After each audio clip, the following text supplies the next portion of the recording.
Ya,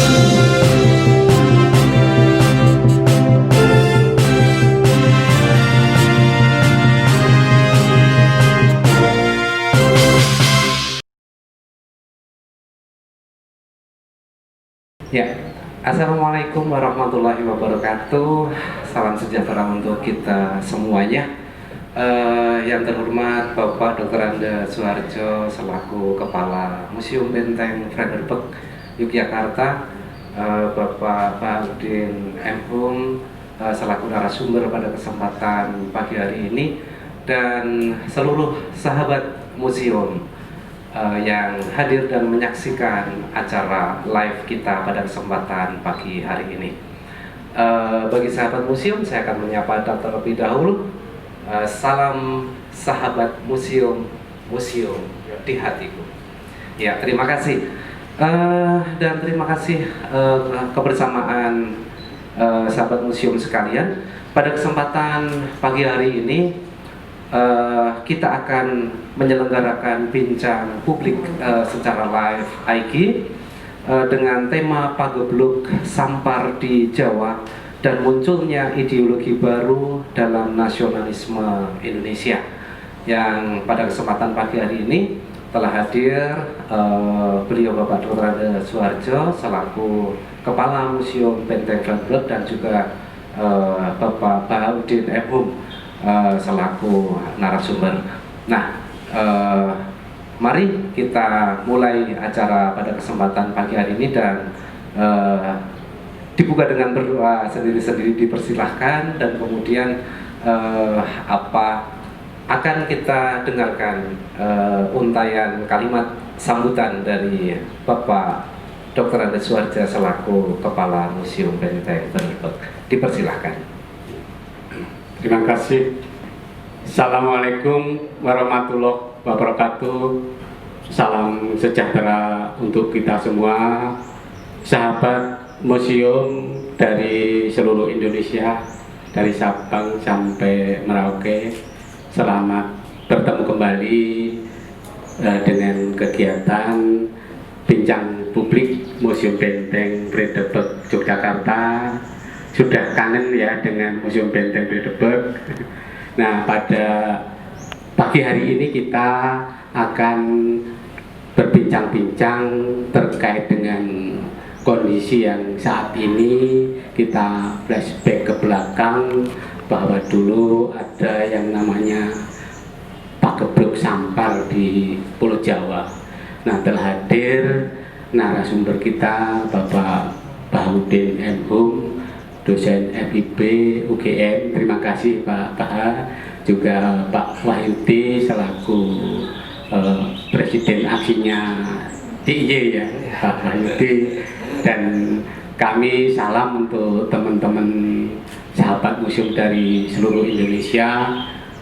Jangan lupa, walaupun Museum Benteng Frederberg Yogyakarta tidak melayani kunjungan, tetapi kita tetap selalu bertegur sapa. Setiap hari kita hadir di Instagram, di Facebook, di Twitter, di YouTube, dan di web kita. Nah, pagi hari ini kita akan dialog langsung. Nah, saya kira saya tidak panjang lebar, nanti akan dijelaskan secara gamblang oleh narasumber kita dan dipandu oleh Pak Wahyudi. Kami ucapkan terima kasih. Silahkan kita beratensi untuk sama-sama museum sebagai pusat pemajuan kebudayaan, sebagai ruang ekspresi, sebagai ruang kreasi. Marilah kita manfaatkan. Terima kasih. Assalamualaikum warahmatullahi wabarakatuh. Ya, terima kasih kepada Bapak Dr. Anda Suharjo yang telah menyampaikan sambutannya. Sahabat museum, sebelum kita memulai bincang-bincang kita, diskusi kita pada kesempatan pagi hari ini, perlu sahabat museum ketahui bahwa pada hari ini, pada tanggal 18 Mei, itu adalah merupakan Hari Museum Internasional. Jadi selamat Hari Museum Internasional untuk para sahabat museum. Dan kegiatan acara kita pada kesempatan pagi hari ini, selain dalam rangka Hari Museum Internasional, juga dalam rangka menyambut Hari Kebangkitan Nasional. Nah, untuk itu tema kita pada kesempatan pada pagi hari ini adalah berkaitan dengan wabah dan juga dengan nasionalisme yang ada di Indonesia. Baik, para sahabat museum yang berbahagia, telah hadir di antara kita narasumber pada kesempatan pagi hari ini, yaitu Bapak Bahaudin M. Hum. Tentu saja sudah banyak sekali sahabat museum yang mengenal beliau karena memang beliau adalah tokoh publik begitu. Namun sedikit mungkin saya sampaikan bahwa beliau adalah salah satu staf pengajar atau dosen di Universitas Gadjah Mada, FIB, dan kemudian di Departemen Sejarah yang tentu saja terkait dengan sejarah Indonesia. Beliau sangat menguasai dan akan memberikan wawasan kepada kita selama 1 jam mendatang. Baik, sahabat museum yang berbahagia, selama kurang lebih 60 menit ke depan kita akan mendengarkan paparan dari Pak Bahaudin yang nanti mungkin paparannya sekitar 15-20 menit, yang kemudian nanti silahkan kepada kepada sahabat museum yang mengikuti live IG ini untuk memberikan pertanyaan, berinteraksi dengan kami, memberikan pertanyaan. Silakan ngechat kami dengan pertanyaan-pertanyaan sebanyak mungkin yang itu nanti akan menjadi bahan perbincangan kita pada kesempatan pagi hari ini, dan semua akan dijawab tuntas insya Allah oleh Bapak narasumber, Bapak Bahaudin.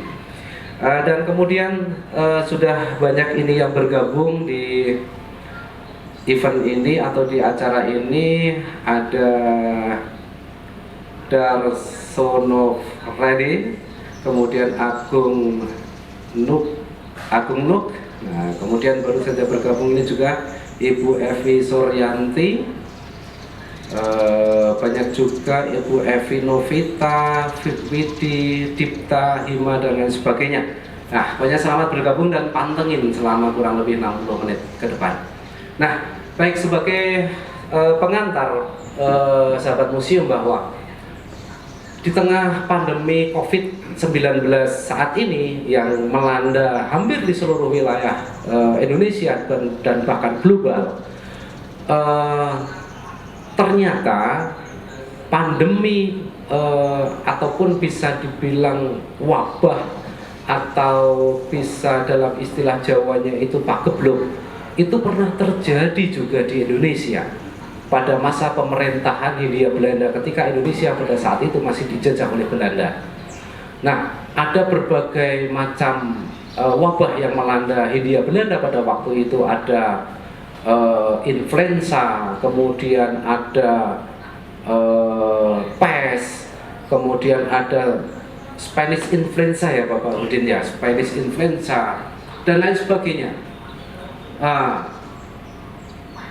Tentu saja wabah ini terjadi pada masa lalu. Nah, ketika pada saat ini terjadi wabah yang sama begitu, artinya fenomenanya sama, ada wabah begitu. Nah, bagaimana nanti berkaitan dengan tema kita pada kesempatan pagi hari ini, yaitu tentang wabah sampar, dan bagaimana terkaitnya atau kita kaitkan dengan dengan nasionalisme di Indonesia. Tentu saja nanti akan secara tuntas disampaikan oleh Pak Bahaudin. Nah, untuk itu langsung saja kepada narasumber kita, kepada Bapak Bahaudin Hum, untuk menyampaikan materi sekitar 15-20 menit. Dipersilakan Pak Bahaudin. Baik, selamat pagi, Assalamualaikum warahmatullahi wabarakatuh. Salam sejahtera kepada sahabat museum semuanya di seluruh Indonesia yang sedang mengikuti live IG sekarang di pagi hari ini. Dan tidak lupa saya mengucapkan selamat Hari Museum Internasional hari ini, dan juga 2 hari lagi kita akan memperingati Hari Kebangkitan Nasional, walaupun tidak dengan upacara, mungkin ya upacaranya nanti daring gitu kan. Sahabat museum, pandemi yang sekarang sedang melanda dunia, COVID-19, ini adalah bukan fenomena yang sama sekali baru dalam konteks sejarah kesehatan, baik di tingkat global maupun di tingkat lokal. Minimal ada 3 pandemi yang pernah melanda dunia dan termasuk di di Hindia Belanda pada masa kolonial. Yang pertama adalah kolera. Kolera itu sampai 4 gelombang, dan itu yang paling parah adalah pada akhir abad 19. Hampir sebagian besar negara pada waktu itu terkena karena penyebaran kolera ini disinyalir melalui ibadah haji. Jadi hampir sebagian besar negara-negara Muslim itu pasti terkena pandemi kolera. Lalu yang kedua itu adalah pandemi pes.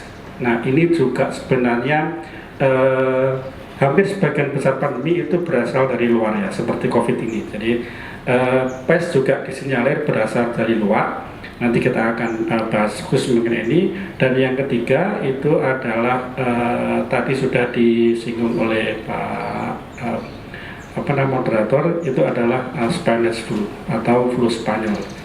Itu juga pandemi yang luar biasa. Nah, di pagi hari ini kita akan khusus berbicara mengenai yang sampar atau pes. Tadi konteks globalnya itu adalah pandemi, konteks lokalnya itu adalah wabah, dalam konteks Jawanya itu adalah disebut sebagai pagebluk. Nah, wabah pes di Jawa ini juga wabah yang berasal dari luar. Sebenarnya daerah pertama kali yang terkena pes ini adalah di Sumatera Utara pada tahun 1905. Di situ ada pekerja di perusahaan Delhi di sana, itu terkena pes 2 orang, tapi itu berhasil dikendalikan. Dan setelah itu dalam jangka waktu yang begitu lama tidak terdengar lagi ada pes. Nah, pada tahun 1910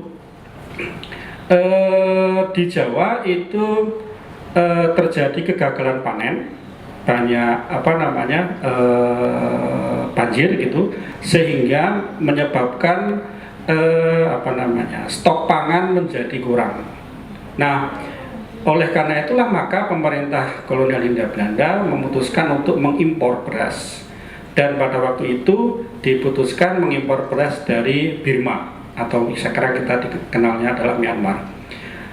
Nah, kekurang cermatan dari pemerintah kolonial Belanda dalam hal ini jelas sekali terlihat bahwa artinya tidak mencermati bahwa pada waktu itu Burma atau Myanmar itu adalah salah satu negara yang menjadi dilanda wabah pes yang begitu besar. Nah, beras-beras itu diimpor masuk melalui pelabuhan di Surabaya. Karena Surabaya itu suhunya ada di pesisir, di pantai, panas begitu. Nah, tikus-tikus yang ikut dalam tanda kutip diimpor bersama beras itu tidak berkembang di Surabaya. Nah, berkembangnya ketika dari Surabaya melalui kereta api beras-beras ini dibawa ke Malang. Nah, kita ketahui di Malang itu kan suhunya dingin begitu, dan disitulah kemudian menjadi tikus-tikus itu berkembang biak dengan leluasa, sehingga pada Maret 1911 itu mulai terjadi kasus-kasus yang disebabkan oleh pes ini. nanti kemudian melebar ke ke Wlingi yang sekarang ada di Blitar, kemudian nanti seluruh Malang itu terkena pes ini. Dan ini kemudian menjadikan pemerintah kolonial Belanda itu tidak siap. Ya sama seperti sekarang ini sebenarnya. Jadi kita dalam banyak hal itu ada pola sejarah yang berulang. Masyarakatnya tidak tahu, kemudian pemerintahnya tidak siap begitu. Nah sehingga apa? Sehingga tidak ada dokter Eropa yang berani terjun untuk mengatasi wabah pes yang ada di Malang ini. Nah pada waktu itu yang berani terjun ke Malang, terjun untuk menangani wabah pes di Malang itu adalah para dokter pribumi atau yang pada waktu itu disebut sebagai para dokter Jawa. Ada 20 orang dokter Jawa yang kemudian terjun langsung ke desa-desa ke Malang itu untuk melakukan pengendalian wabah pes ini. Nah, disinilah sebenarnya nasionalisme itu sudah mulai muncul. Kenapa dokter Eropa kemudian tidak berani itu kan? Pertama, tentu dalam konteks memori mereka yang tinggal di Eropa, mereka kemudian teringat pada abad ke-14 ketika Black Death itu terjadi di Eropa. Jadi pes melanda Eropa dan itu menimbulkan korban yang begitu banyak, sehingga ada ketakutan yang sangat yang dirasakan oleh para dokter Eropa. Yang pertama. Yang kedua, karena mereka tidak punya ikatan emosional ya dengan masyarakat pribumi. Jadi dalam konteks ini biasanya mereka kemudian kalau penyakit itu tidak mengenai orang Eropa, ya mereka kemudian menghindar. Jadi itu lebih baik gitu. Nah, oleh karena itulah maka kemudian ketika terjadi wabah pes di Malang, kemudian para dokter pribumi yang nanti dipelopori oleh Dr. Cipto Mangunkusumo itu kemudian mengajukan diri. Ya, pada waktu Dr. Cipto sedang praktek swasta di Solo, mengajukan diri untuk menjadi tenaga kesehatan yang diterjunkan ke Malang. Nanti termasuk dalam 20 dokter itu adalah ada Dr. Sutomo gitu. Nah disitulah kemudian dengan pemikiran kalau tidak kita dokter pribumi yang kemudian menanggulangi wabah pes di Malang, siapa lagi? Tidak ada gitu kan. Karena apa? Kalau mengandalkan dokter-dokter Eropa, tentu saja mereka sudah tidak mau, mereka sudah menyerah. Nah, oleh karena itulah maka mereka kemudian beranggapan bahwa wabah pes ini membuka borok wajah buruk dari kolonialisme. Artinya apa? Bahwa kalau bencana itu tidak mengenai mereka, ya mereka biasa saja, ya kan? Dalam konteks ini wabah pes itu. Padahal wabah pes itu jelas-jelas menimbulkan korban yang ribuan gitu kan. Dari 1911 itu sekitar 10.000, kemudian naik nanti menjadi 15, naik lagi menjadi 17. Nah, sampai itu kemudian tidak mengenai orang Eropa, dokter Eropa ini kemudian tidak mau gitu kan. Tidak mau untuk terjun ke menanggulangi ini. Nah, disinilah kemudian jiwa nasionalisme para dokter pribumi itu kemudian terpanggil. Walaupun sebenarnya mereka ini kemudian sangat berisiko karena tidak menggunakan alat pelindung ya. Kalau sekarang kita mengenal APD, karena sangat minim pada waktu itu. Jadi mereka kemudian dari kampung ke kampung, dari desa ke desa, kemudian mencoba mengendalikan wabah pes ini, terutama nanti di desa-desa yang rumah-rumahnya itu digunakan sebagai rumah dari sarang dari tikus-tikus itu, kemudian dibakar dan orang-orangnya, penduduknya itu kemudian dikumpulkan di barak, di barak-barak khusus yang dibangun di lapangan dan kemudian dijaga oleh di karantina, dijaga oleh militer. Nah, disitulah kemudian walaupun berhasil berhasil dikendalikan. Jadi ada di Jawa itu ada 3 gelombang wabah pes.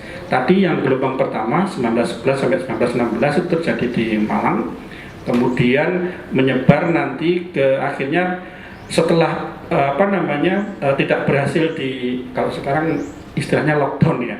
Jadi tidak berhasil di lockdown, itu kemudian menyebar ke Kediri, Karisden Kediri, lalu menyebar ke Karisdenan Surabaya, ke timur. Nah, yang ke barat ini nanti menjadi pintu untuk selalu ke barat. Nanti dari Kediri menyebar ke Karisdenan Madiun, dari Madiun nanti menyebar ke Karisdenan di Surakarta. Dari Surakarta nanti ke utara, ke Yogyakarta, ke barat, ke utara, ke Semarang. Dari Semarang nanti ke barat lagi, Cirebon, sampai nanti ke daerah Priangan. Jadi yang periode kedua itu adalah 1917 sampai 1925, itu yang di Jawa Tengah. Kemudian yang gelombang ketiga itu yang 1926 sampai 1935, itu yang di Jawa Barat. Jadi ada 3 gelombang itu. Nah, setelah tadi kemudian di Jawa Timur, kemudian masuk ke Surakarta, ke Solo, gitu kan. Nah, di Solo ini kemudian ini sebelum ke sana, dari tadi ya, masih di Malang tadi ya, keberhasilan Dr. Cipto dan teman-teman dari Dr. Pribumi dalam pengendalian wabah pes di Jawa, terutama di Malang, itu kemudian diberi penghargaan oleh pemerintah Hindia Belanda, namanya oranye Dessau Orde, ya. Itu adalah semacam bintang kehormatan yang diberikan kepada seseorang yang berjasa kepada negara Hindia Belanda pada waktu itu. Nah, ketika pes itu melanda di Solo, gitu kan, Dr. Cipto ini kemudian mengajukan diri lagi untuk diizinkan untuk terlibat lagi di pengendalian di Solo, tetapi ditolak oleh oleh pemerintah Hindia Belanda. Nah, disinilah kemudian mulai muncul kekecewaan yang timbul dari para dokter pribumi ini. Nah, kenapa? Karena jelas di situ yang berani dan yang pengalaman dalam pengendalian wabah pes di Malang itu adalah para dokter pribumi ini. Tetapi kemudian kenapa dalam beberapa kejadian di tempat lain itu kemudian ditolak. Nah, dari sinilah kemudian para dokter ini kemudian banyak melakukan protes itu melalui tulisan-tulisan yang ditulis di koran-koran, terutama adalah Lokomotif dan Batavia Newsblad. Nah, dari 2 koran itu kemudian para dokter banyak menyuarakan kekecewaan mereka yang berhubungan dengan penanganan wabah pes, terutama di Jawa.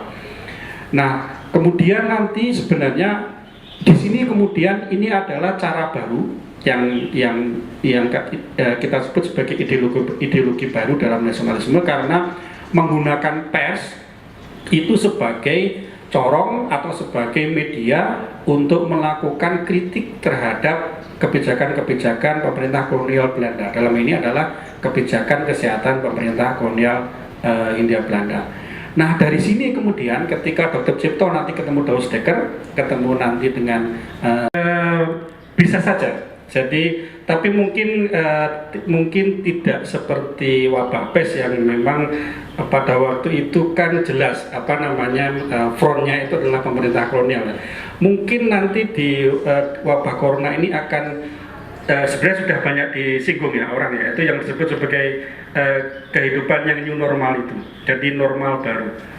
Nah, nanti kita mungkin tidak dalam dalam jangka waktu ke depan, mungkin nanti kita akan terbiasa lagi mungkin dengan cara hidup yang mungkin sebelum COVID itu dianggap tidak normal, tapi setelah COVID ini menjadi normal, termasuk adalah acara yang sedang kita selenggarakan ini. Mungkin ini sebelum COVID mungkin kita tidak akan pernah melakukan acara-acara seperti ini, tapi nanti setelah COVID nanti sebelum sampai vaksin itu berhasil ditemukan, kan katanya WHO itu sampai 2021 itu kan baru akan ditemukan itu.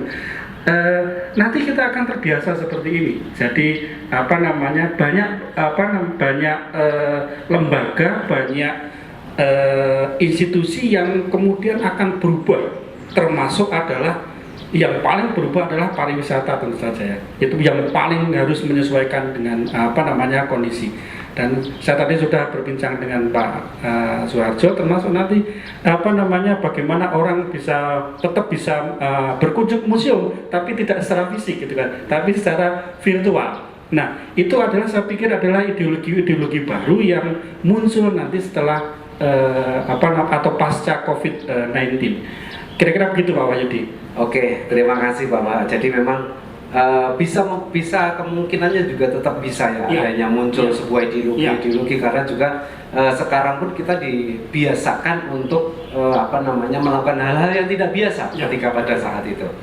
Baik, ini masih ada banyak pertanyaan lagi Bapak Udin. Ini dari Taufik 510. Mohon bertanya, bagaimana karakter masyarakat dulu saat mengalami wabah itu, yang kemudian dengan masyarakat hari ini yang begitu dibandingkan dengan masyarakat hari ini yang begitu luar biasa begitu. Jadi pada saat pandemi PES itu bagaimana tanggapan masyarakat pada saat itu, atau karakter masyarakat pada saat itu. Nah, mungkin kita bandingkan dengan masyarakat dengan sekarang yang mengalami COVID-19. Mungkin responnya ya? Ya, mungkin responnya ya. Begini, karena itu adalah wabah penyakit yang baru, bagi masyarakat Jawa. Tentu masyarakat Jawa belum tahu belum paham penyakit itu, sehingga kemudian banyak respon yang dilakukan oleh masyarakat.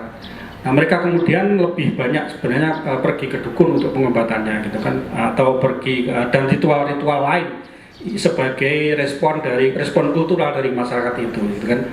Nah, tentu saja kemudian di sini yang paling berperan itu adalah memang pemerintah. Jadi pemerintah yang kemudian 100% itu mempunyai kendali dalam dalam penanganannya. Termasuk itu nanti adalah karantina di barak-barak, itu kemudian wilayah, atau sekarang kita menyebutnya karantina wilayah. Jadi sebenarnya dulu di Malang itu sudah dilakukan karantina wilayah. Jadi wilayah yang terkena PES itu ditutup gitu kan, dan dijaga oleh militer, dan tidak semua orang itu bisa keluar dan bisa masuk dari wilayah itu. Tetapi kemudian kebijakan ini mendapat pertentangan dari masyarakat, terutama dalam konteks para pedagang, para pengusaha. Jadi para pedagang itu tidak bisa berdagang karena mereka tidak bisa mobilisasi, dan para pengusaha, terutama para pengusaha perkebunan yang ada di Malang itu para buruhnya tidak bisa masuk, tidak bisa bekerja, sehingga otomatis pabriknya itu tidak beroperasi. Nah, disitulah kemudian terjadi protes terhadap kebijakan ini, dan kemudian dibuka, dan dengan dibuka itulah kemudian nanti sebenarnya menyebar. Nah, walaupun sebenarnya penyebaran itu nanti ya faktor yang paling berperan itu adalah kereta api. Jadi jalurnya itu adalah mengikuti jalur kereta api. Jadi transportasi teknologi itu sangat berperan dalam penyebaran penyakit. Saya pikir sama dengan sekarang kan? Sama dengan sekarang. Iya, sama hampir sama. Kira-kira begitu, Pak Wahyudi. Ya, tadi dari kacamata respon masyarakat atau rakyat begitu.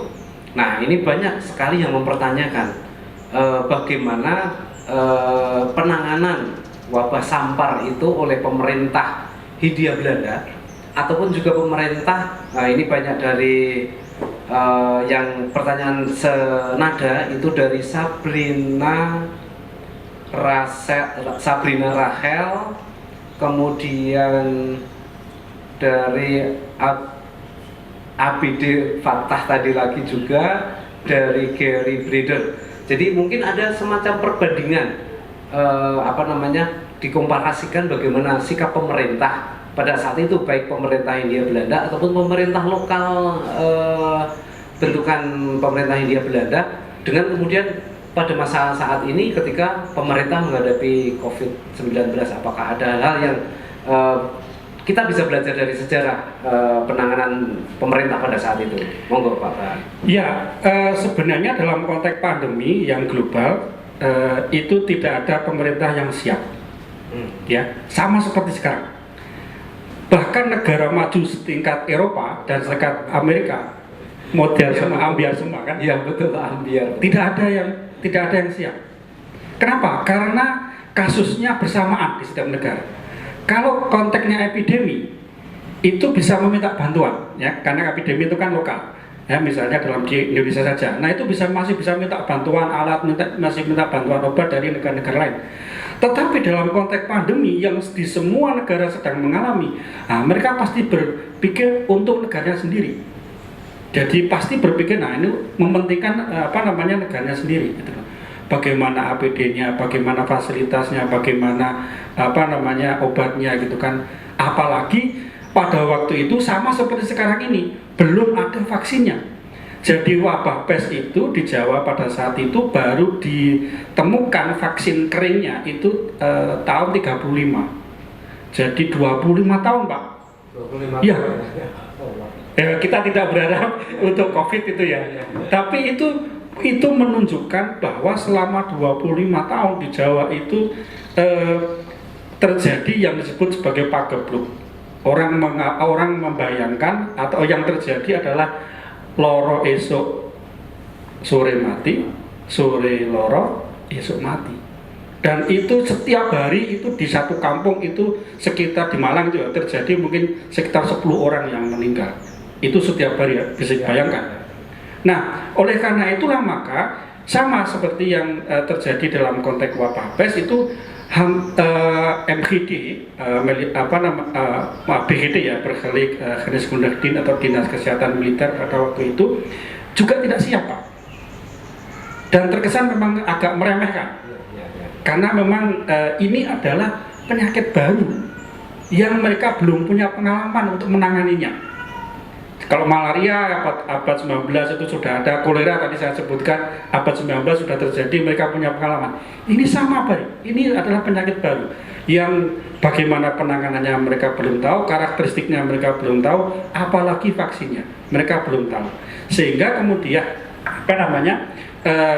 cara-cara yang ekstrim kemudian dilakukan. Tadi saya katakan kalau ada satu kampung yang disinyalir itu rumah-rumahnya dijadikan sarang tikus, orangnya diungsikan semua. Nah, yang disebut sebagai bedol desa itu terjadi di Malang, di Surakarta, nanti di Cirebon, dan rumah-rumahnya itu dibakar semua.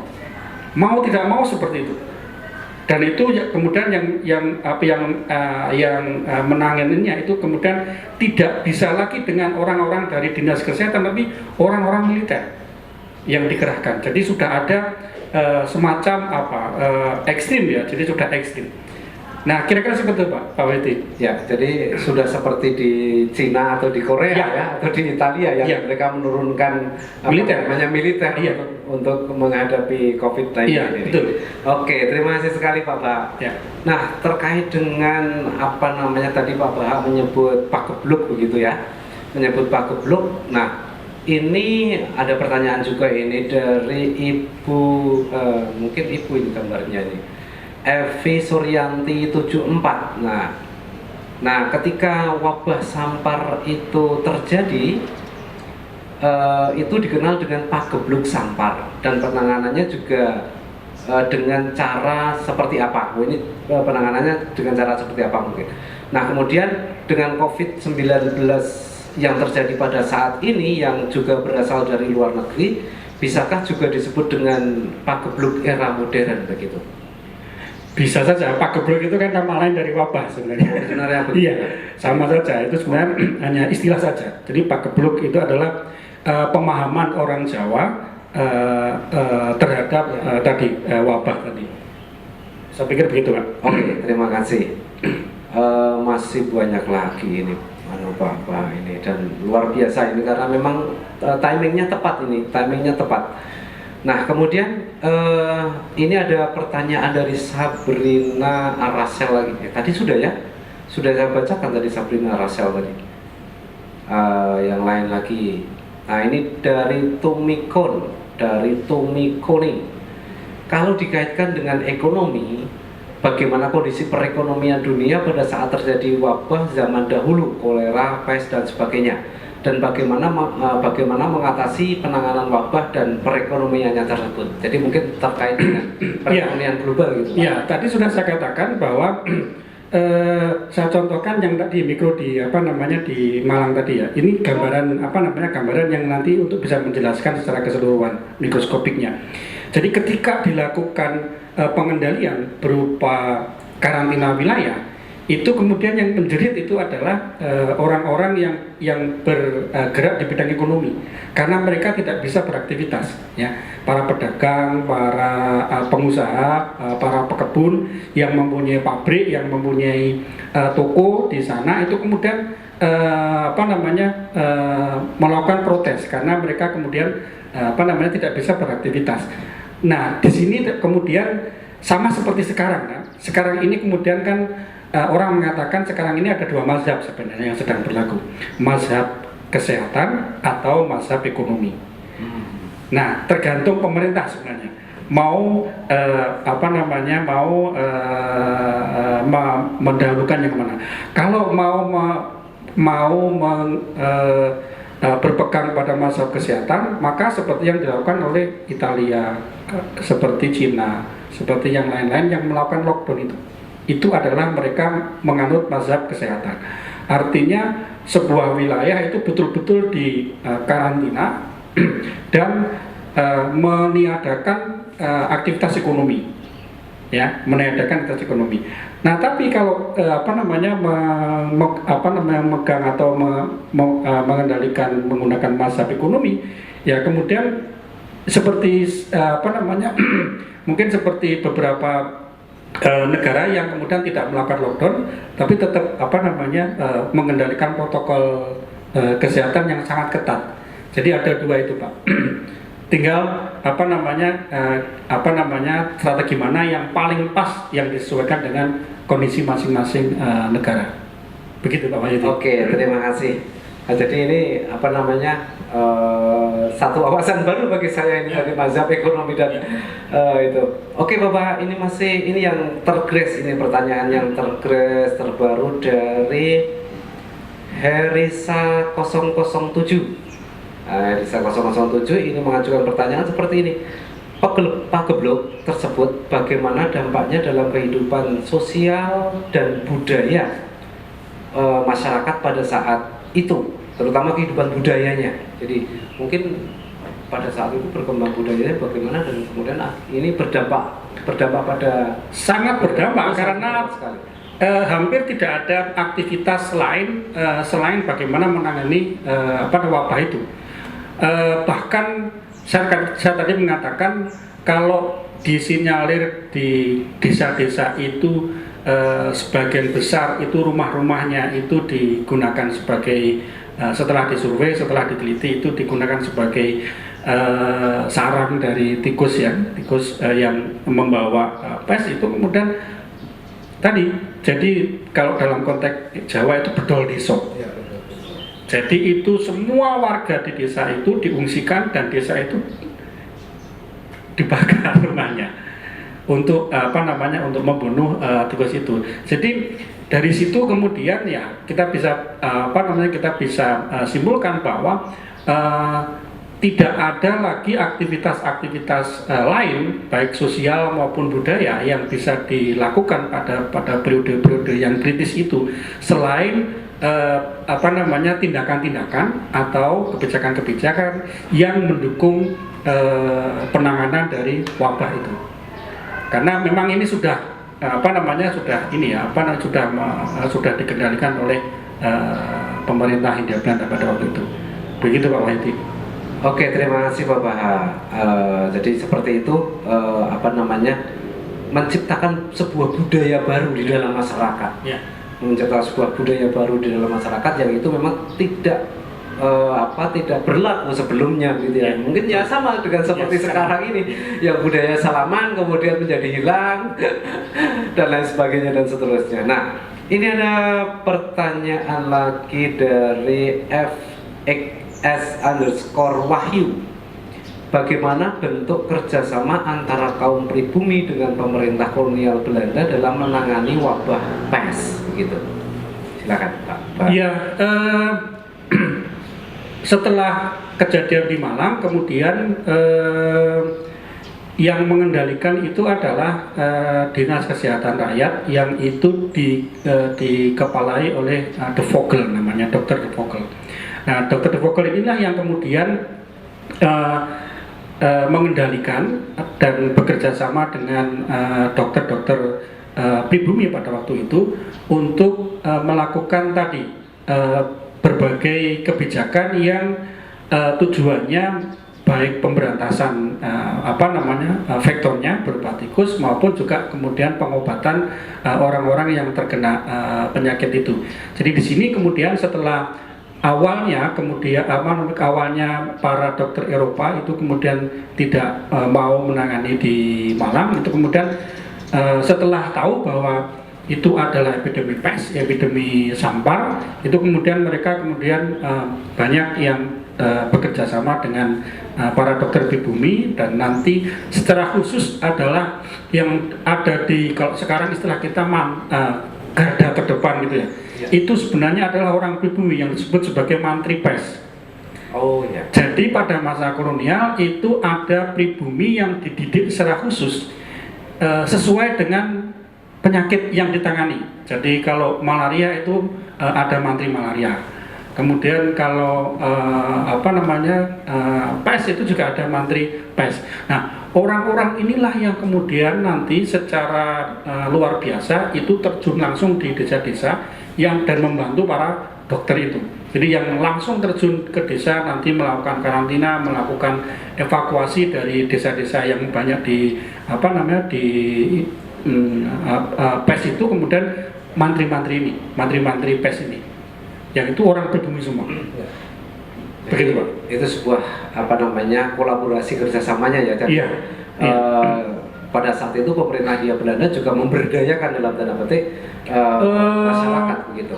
Bukan memberdayakan, menurut saya begini, karena pertama keterbatasan tenaga kesehatan. Oh begitu. Yang kedua karena secara kultural dan secara sosial itu ada jarak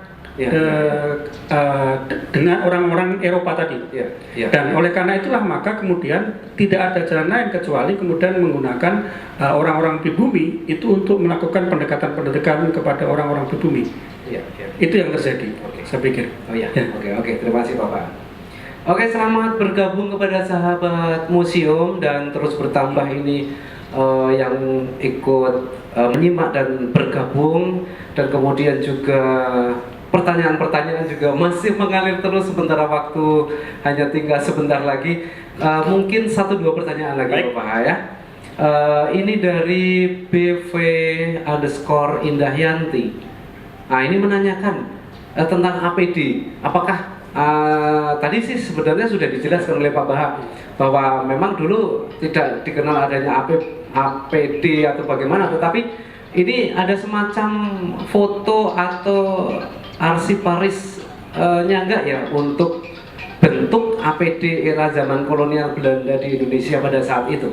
Belum. Jadi mungkin Pak Baha bisa merekomendasikan literasi begitu, buku-buku ataupun jurnal-jurnal yang terkait ini yang mungkin bisa di situ ada gambar-gambarnya begitu. Kalau sebenarnya banyak sekali yang sudah menulis mengenai epidemi pes, yang mungkin yang paling lengkap yang ditulis oleh Otten ya. Otten itu adalah dokter yang menemukan vaksin itu. Yang menemukan vaksinnya. Itu namanya Dr. Otten, dan itu dia menulis menulis wabah pes dan bagaimana penanganannya, termasuk foto-fotonya. Itu orang Belanda. Orang Belanda. Ya. Orang Belanda. Ya. Ya, dia bekerja di Institut Pasteur Ya, yang ya, di ya. Bandung sekarang menjadi Bio Farma itu. Ya, oh ya. Jadi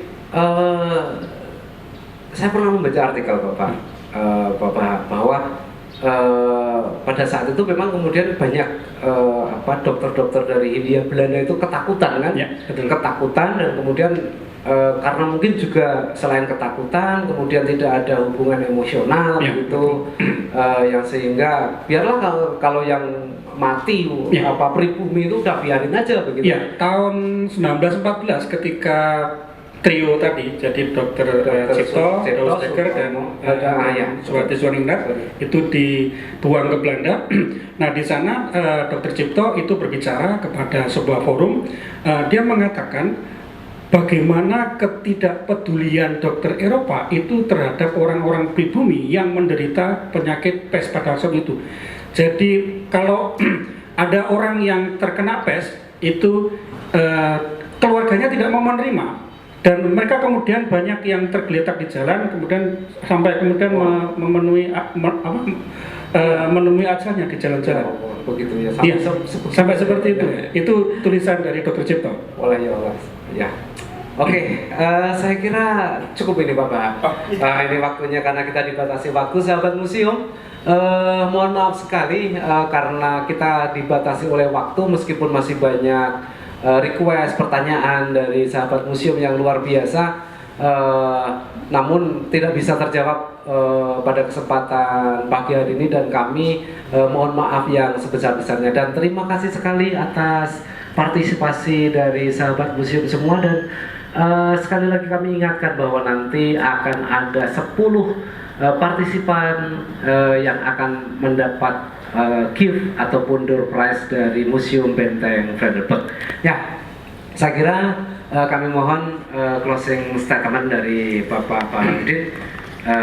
Mungkin dengan wabah sampar yang terjadi di era Hindia Belanda, kemudian pada saat ini COVID-19, dan kemudian pada waktu itu memunculkan rasa nasionalisme. Nah, bagaimana untuk pada masa sekarang? Monggo closing. Ya, saya pikir tidak ada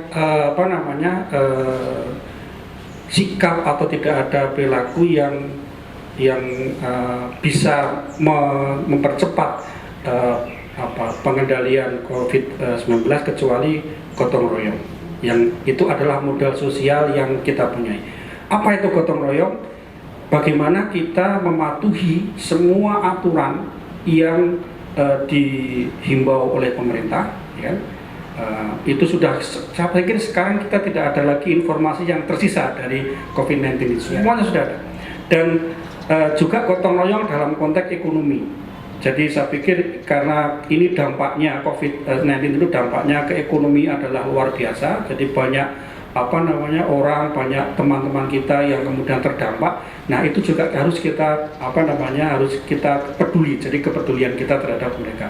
Saya pikir itu. Jadi nanti kolaborasi di antara masyarakat dan pemerintah, dan masyarakat dengan masyarakat, saya pikir itu yang nanti akan cepat membantu untuk menurunkan tingkat korban dari COVID-19 ini. Begitu Pak Wayudi, matur nuwun. Oke, terima kasih sekali Bapak Udin atas kehadirannya dan atas wawasan dan ilmu yang diberikan kepada seluruh sahabat museum yang menyaksikan tayangan live pada pagi hari ini. Dan memang satu yang menjadi yang bisa kita tarik dari pembahasan kita pada kesempatan pagi siang hari ini adalah kita, dan ini sebenarnya sudah menjadi karakter bangsa kita, bahwa kita memerlukan yang namanya gotong royong, dan ini sebenarnya sudah menjadi karakter bangsa kita sejak dahulu.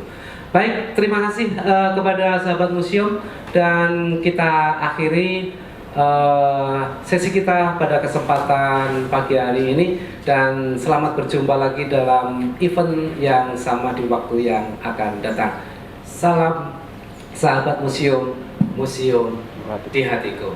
Terima kasih. Assalamualaikum warahmatullahi wabarakatuh.